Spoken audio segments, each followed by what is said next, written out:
Should you watch the Pacers in the 2023-24 season? If you're new to the NBA or you're just looking for a new team to follow, this series is for you. I'm making a case to watch every NBA team, and today it's the Indiana Pacers. The Pacers are a team on the verge of doing something big. After a couple seasons of rebuilding, they have a chance to get back to title contention. They haven't made the playoffs since the 2019-20 season, and they haven't gotten past the first round since the 2013-14 season.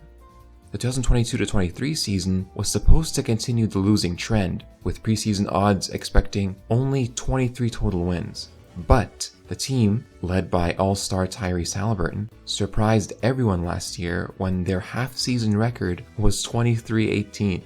They broke their win expectation at the halfway point, and were as high as 4th in the Eastern Conference. Unfortunately, Haliburton hurt his knee in January, and the team finished 35-47.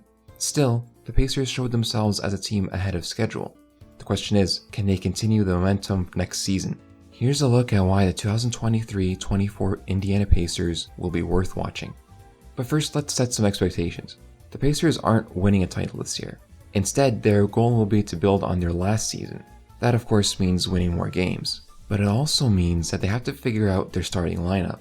They have a whole season to experiment and find the 5 best players out of their promising young roster. Finally, they'll need to improve their defense, which was 4th worst in the league last season. The Pacers aren't really a defense-oriented team, but their new personnel and improvements to their current ones will surely help with that next season. More on that later. For now, let's talk about the key players that make the Pacers such an intriguing team. I'll go over their strengths and what to look for each player to improve on next year. So first off, Tyrese Haliburton. The Pacers traded for Haliburton in February 2022, and he's been their franchise player ever since. He's also the biggest reason to watch Pacers games.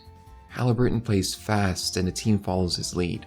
He's made every Pacers game a display of high energy and quick tempo. Haliburton is an NBA highlight reel, but he's not the one posterizing a center or jumping out the arena. No, he's the one setting up his teammates. This man averaged 10.4 assists a game last season. His court vision and basketball IQ are off the charts at the young age of 23. His circus passes have become Twitter retweet fodder. The way he dissects a defense and finds the open man is just incredible. Simply being on the court makes his teammates look so much better. And if defenses dare to cover that open man, he's also a career 40% three-point shooter. The Pacers had a winning record until Haliburton got injured, so it's safe to say a whole season with him might just return the Pacers to the playoffs. Haliburton became an all-star last year, and will probably be an all-NBA contender next season as he improves his playmaking and shooting even further. Next is Haliburton's backcourt partner Bennedict Mathurin. Mathurin was drafted 6th overall in the 2022 draft, and his rookie year was a special one. He averaged 16 points per game and was a Rookie of the Year contender for the first half of the season. Mathurin is a talented scorer, able to get to the rim with authority, but also showing potential as a shooter. He's a bigger guard at 6'5", which helps him handle contact in the paint and draw fouls at an elite rate. His athleticism is a big reason why the Pacers were so fun to watch last year. Now, he isn't a lockdown defender, but over the course of his first year, he improved his defense enough for him to set his own goal to grow on that side of the ball. And that's the question with Mathurin. Can he improve his defense enough? The Pacers are in need of defensive talent. If Mathurin can step it up on that end, he should be able to solidify his place in the starting lineup this year. Okay, let's talk about Myles Turner, the Pacers starting center. Turner's been with the Pacers longer than anyone on the team at 8 years, and for a long time he was considered a trade candidate. But Turner turned his career around last season, hitting 18 points per game on 54% shooting, both career highs. Turner is a defensive anchor of the team, with his 6'11" frame making him a sizable rim protector. He's also a volume shot blocker, leading the whole league in blocks for multiple seasons. Turner is also a decent shooter and plays at a fast pace, especially with Haliburton and Mathurin. His defensive energy will make for a lot of shareable clips this year, but the question for Turner is, can he avoid injuries this year? He's missed many games over the last 3 seasons, so a full season with the team can make a big difference in the race to the playoffs. Next, we have 2 very important off-season additions. Bruce Brown is a versatile wing player who can play at different positions when needed. In fact, you can say he does a little bit of everything depending on the situation the team is in. Brown is coming off a championship with the Nuggets, where he played big minutes off the bench and a crucial role in the playoffs. He's the perfect addition to the Pacers, as he can keep up with Haliburton's pace of play and thrive on transition. He can drive to the rim, he can find a cutting lane, and he can shoot the ball decently as well. After playing a season with playmaking legend Nikola Jokic, Brown is the perfect role player to go alongside Haliburton. Obi Toppin is another explosive addition. He's a fast, athletic forward who's coming off a quiet few years with the New York Knicks. Toppin showed promise in New York but was never really given a chance to shine, but he looks to be a great fit on the Pacers. Toppin is an up-tempo scorer who's exactly the kind of player Haliburton thrives with. Transition play will be a joy to watch with this duo. Look for many lobs on a nightly basis. That said, the question with Toppin is, can he translate his increased playing time to a starting position? The Pacers have been weak at the forward spot for a few years, so Toppin has a chance to really solidify himself as their starting forward.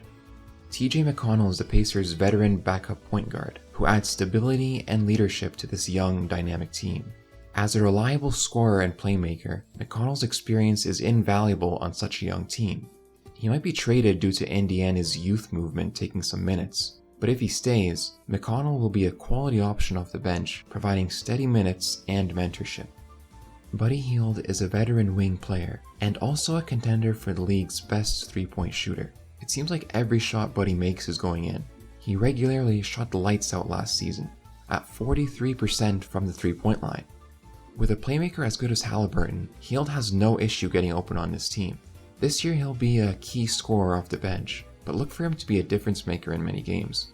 The shooting threat he poses will set up tons of plays for the rest of the team. Isaiah Jackson and Jalen Smith are Myles Turner's backups at the center position. Jackson is an athletic shot blocker who's a good example of a highlight reel player. His dunks and lobs are perfect for the Pacers' Twitter feed.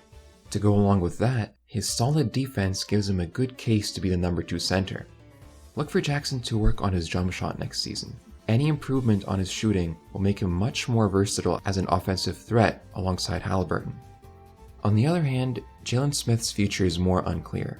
He started the last season as power forward, playing alongside Turner, but Jalen's a poor shooter, which made him a mediocre forward. His rim protection and rebounding made him a much better fit at the center position, which he played the second half of the season. The question with Smith is, can he earn more playing time this year? He'll be playing at center more often, so it's up to him to prove he deserves a bigger role. Aaron Nesmith is a former Boston Celtic who's revived his career on the Pacers. This 6'5" wing is a decent scorer off the bench, but his defense is what makes him stand out. He's agile and athletic enough to guard multiple positions, so his role is vital on a team looking for defense. Next season, look for him to improve his foul rate and three-point shooting. As he stated, he wants to become a classic 3-and-D player, which is a role the Pacers would appreciate. Next, Andrew Nembhard is a 6'5" point guard drafted last year. He started in 63 games his rookie year, averaging 10 points per game and 4.5 assists, thanks to his strong playmaking and his ability to create his own shot.